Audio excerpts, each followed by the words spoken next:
Indonesia es el país más grande del sudeste asiático y una de las naciones más pobladas del mundo, solo superada por India, China y Estados Unidos. Al mismo tiempo, aquí la gente vive en un territorio mucho más pequeño, especialmente en la isla de Java, la más poblada de nuestro planeta, donde la capital de Indonesia, Yakarta, se extiende por la costa. Y es una ciudad asombrosa. Actualmente viven en ella más de 10,5 millones de personas, el doble que hace 40 años y 17 veces más que en los años 30. Un crecimiento gigantesco que, por cierto, no va a detenerse. Según los investigadores, en 2035 Yakarta será la ciudad más poblada del mundo. Pero eso suponiendo que la capital indonesia consiga acercar el mar para evitar que millones de personas queden sumergidas. Problemas. En general, Yakarta no es solo una capital que crece a un ritmo increíble. Es una megaciudad con muchísimos problemas. Hay toneladas de basura en las calles y más concretamente 8.000 toneladas de residuos que aparecen cada día en la ciudad, no en vertederos, sino literalmente donde la gente camina, vive y trabaja. Sin duda esto afecta no solo al atractivo exterior de la ciudad, sino también a su calidad del aire. En 2023 se comprobó que era la ciudad más sucia del mundo. ¿Y las infraestructuras? En primer lugar, es deficiente y en segundo lugar, está repleta de montañas de basura que no se pueden evitar, por lo que desplazarse de un punto a otro puede llevar muchísimo tiempo. Sin embargo, a los habitantes de muchas ciudades modernas no les sorprenden estos problemas. Pero centrémonos en otro problema de Yakarta, que es el más peligroso para la población. Me refiero al constante movimiento hacia el fondo. La ciudad se hunde literalmente, sí, a un ritmo tal que es uno de los hundimientos más rápidos del mundo. Inundaciones. Aquí hay una inundación que ocurrió en 2007. El desastre fue tan masivo que fue más allá de Yakarta y afectó a varias otras zonas alrededor de la ciudad. Acabó inundando nada menos que 80.000 hogares y cerca de 500.000 de residentes tuvieron que ser realojados de urgencia. Lo peor de todo fue que las comunidades de clase baja fueron las más afectadas por la gran inundación. Los habitantes pobres de las casas de madera a orillas de los ríos fueron los primeros en sufrir el impacto, ya que la inundación empezó cerca de ellos y luego se extendió a las zonas vecinas. Las tasas de enfermedad también fueron muy altas, con algunos hospitalizados por diarrea y otros por dengue. Unas 190.000 personas sufrieron enfermedades relacionadas con las inundaciones y unas 80 de ellas murieron. Y por supuesto, semejante catástrofe provocó enormes pérdidas. Según los cálculos de los expertos, ascendieron a 8 billones de rupias u 879 millones de dólares estadounidenses. Y aquí tenemos otra gran inundación, esta vez en 2013. También engulló tanto la ciudad como las zonas vecinas. Incluso se inundó el Palacio Presidencial. La inundación fue tan grave que los trenes y autobuses no pudieron circular por culpa del agua. Tampoco se podía volar. Las carreteras al aeropuerto estaban bloqueadas. Al final hubo que evacuar a 20.000 personas. Por supuesto, muchas personas resultaron heridas. Algunas murieron. Pero la ciudad siguió creciendo y las inundaciones no iban a parar. 2020, de nuevo inundaciones. Se bloquearon todas las salidas de la ciudad. Se detuvo la circulación de coches y trenes. Uno de los aeropuertos quedó completamente fuera de servicio. Y todo esto no es nada sorprendente. El nivel del agua en la ciudad alcanzó los 4 metros. Hubo grandes problemas con la evacuación de los residentes. No solo se inundó toda la ciudad, sino que también hubo que cortar la electricidad. No obstante, unas 400.000 personas consiguieron salir, y el gobierno habilitó escuelas y otros edificios como refugios. Causas de las inundaciones. ¿Cuál es la causa de estas devastadoras inundaciones en la capital de Indonesia? El hecho es que la ciudad está situada en una llanura. Sí, una parte de la ciudad está a 7 metros sobre el nivel del mar, pero el 40% de Yakarta está por debajo del nivel del mar. Además, Indonesia tiene un nivel de precipitaciones muy alto. La temporada de lluvias aquí dura de diciembre a marzo, y es durante estos meses cuando se producen las inundaciones más devastadoras en la ciudad. Cuando las mareas de los embalses coinciden con fuertes lluvias, empujan el agua hacia las zonas bajas. El agua acaba desbordándose y desbordando los sistemas de control de inundaciones de la ciudad. Pero estas son causas sobre las que el ser humano difícilmente puede influir. Pero, ¿qué ocurre con la gestión de las ciudades? Parece que los riesgos de catástrofe en general no se calculan. Al fin y al cabo, la deforestación, la mala planificación del espacio urbano y los deficientes sistemas de alcantarillado influyen en las inundaciones. Y eso con tantos accidentes. Pero no debemos culpar solo a la naturaleza y a la gestión. Los propios ciudadanos dejan grandes montones de basura en carreteras y aceras que obstruyen gravemente los cursos de agua. Y mucha gente de la ciudad también bombea aguas subterráneas. Pero no es solo una cuestión de capricho. Como la población de Indonesia ha crecido enormemente en los últimos años, también lo ha hecho la demanda del agua, y la disponibilidad de agua potable no ha sido mayor. En estos momentos, 1 de cada 3 residentes de Yakarta no tiene acceso al agua del grifo. En consecuencia, una gran parte de la población se ve obligada a obtener agua de la única forma disponible, bombeando aguas subterráneas. Cuando hay menos, el suelo empieza a hundirse. Así, el nivel freático es cada vez más bajo, el hundimiento es cada vez más grave, lo que acaba por obstruir el flujo del agua de lluvia. Esto provoca que las calles se llenen de agua y todos los demás problemas que se derivan. En general, la ciudad intenta resolver el problema de las inundaciones. Por ejemplo, con la ayuda de presas. Yakarta está construyendo pequeñas y grandes barreras contra el agua. Se supone que resolverán el problema, al menos en parte. Está previsto que los daños de las inundaciones se reduzcan un 30%. Pero hasta ahora estos cambios no se han notado y Yakarta sigue inundándose constantemente. Además, como decíamos antes, Yakarta se hunde literalmente. La ciudad se hunde 10 centímetros cada año y algunas partes de la ciudad se hunden incluso más rápido, hasta 25 centímetros en el mismo periodo de tiempo. Por eso, los informes de los expertos, según los cuales en 2050 el mar de Java ya no podrá contenerse y sumergirá por completo la parte costera de Yakarta, no suenan a algo increíble. La Gran Muralla del Mar. Todo esto significa que hay que salvar la ciudad. Después de todo, Yakarta no es un pequeño pueblo que pueda reubicarse fácilmente en caso de emergencia. Es una ciudad densamente poblada con una rica historia que puede simplemente desaparecer. El gobierno ha encontrado una solución y la ha llamado la Gran Muralla del Mar, que es literalmente la última esperanza de los habitantes de Yakarta. La idea del proyecto se remonta a principios de la década de 2000, cuando quedó claro que los métodos tradicionales de control de inundaciones ya no funcionaban. Como los propios indonesios carecen de los conocimientos y habilidades necesarios para llevar a cabo una idea tan compleja, invitaron a expertos de los Países Bajos a trabajar en el proyecto. Interesante elección, por cierto. Antaño, los colonos holandeses se hicieron con el control del puerto de Yakarta y establecieron aquí un puesto comercial. Además de que entonces, los europeos intentaron construir una red de canales para controlar el agua, pero fracasaron. Así que ahora están aquí una y otra vez intentando salvar la ciudad de la inundación, pero en cooperación con los indonesios.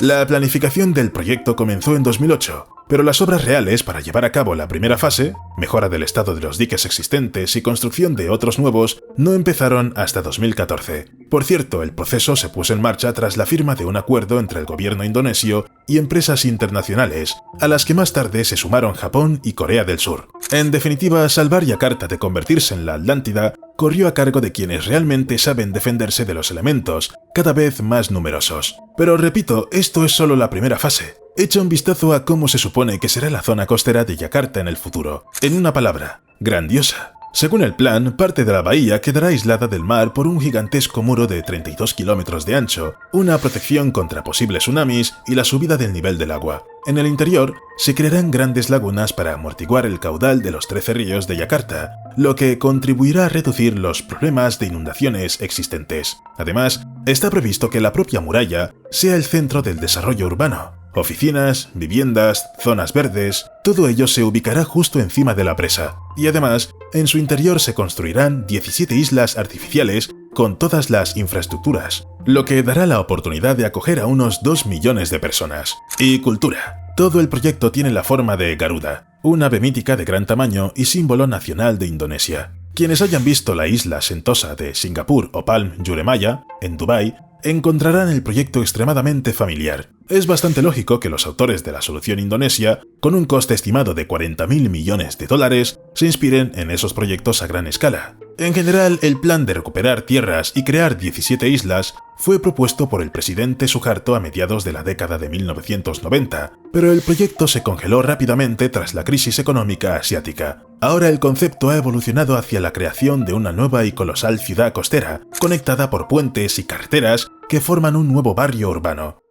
Por cierto, el proyecto realizado no será solo una defensa contra el agua invasora, sino una solución para salvar el interminable bombeo de aguas subterráneas y el subsiguiente hundimiento de toda la ciudad. Cercada por un enorme muro, la bahía estará dotada de una especie de embalse del que la población recibirá agua potable. Uno de los principales retos de la construcción de un dique es minimizar el impacto ambiental. En este proyecto no solo se pretende restaurar los ecosistemas existentes, sino también crear otros nuevos. Por ejemplo, se plantarán manglares en las islas artificiales para ayudar a reforzar la línea de costa y mejorar la calidad del agua. El proyecto también incluye medidas para mejorar la calidad del agua potable y la gestión de residuos, lo que reducirá la presión sobre los recursos naturales y disminuirá la contaminación. Se prevé que la Gran Muralla del Mar esté terminada en 2027. Una vez terminada, será una de las mayores estructuras de ingeniería del mundo y contribuirá a salvaguardar la vida de millones de habitantes de Yakarta. Pero no todo el mundo aplaude el nuevo megaproyecto de Indonesia.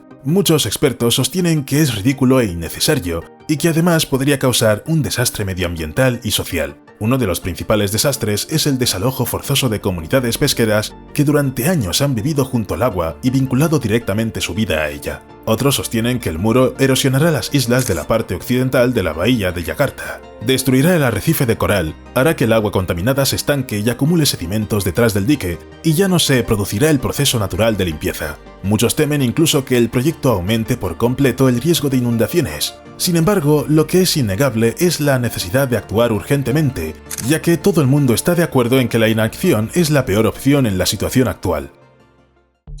Trasladar la capital.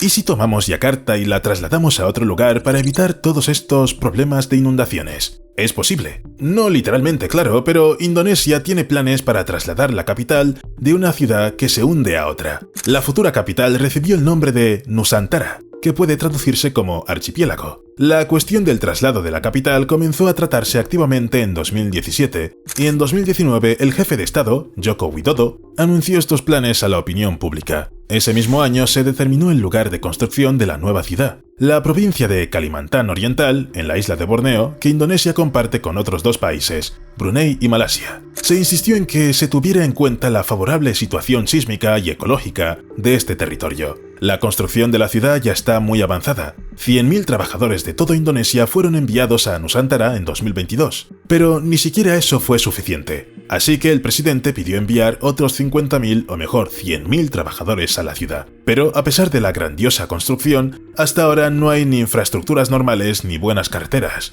por lo que los indonesios no están ansiosos por trasladarse a la nueva capital. Aún así, la ciudad celebró recientemente el Día de la Independencia de Indonesia, una festividad que siempre se ha celebrado en Yakarta.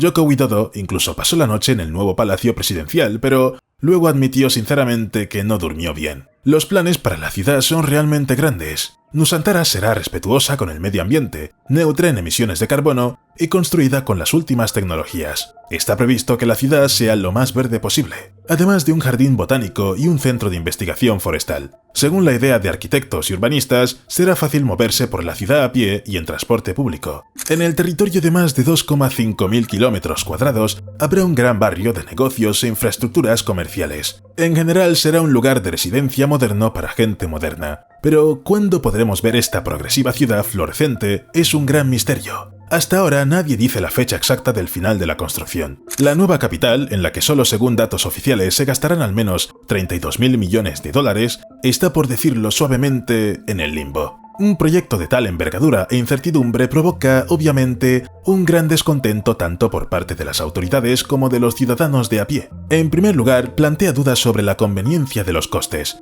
y muchos más están descontentos con el hecho de que una decisión tan importante se haya tomado sin un debate público adecuado. Muchos temen que la construcción de una megaciudad pueda perturbar el modo de vida tradicional de la población local y causar graves problemas sociales y medioambientales. También se ha criticado la ubicación elegida para la construcción, pues Indonesia ya ha colonizado lugares como Sumatra y Bali, y no era necesario perturbar la naturaleza. Continuaré, y si es posible, completaré la construcción. Así es como el nuevo presidente del país, Prabowo Subianto, ha esbozado modestamente sus ambiciones de trasladar la capital. No es muy alentador, así que los habitantes de Yakarta siguen contando con el proyecto de un muro gigante, que parece más realista. El ejemplo de Japón.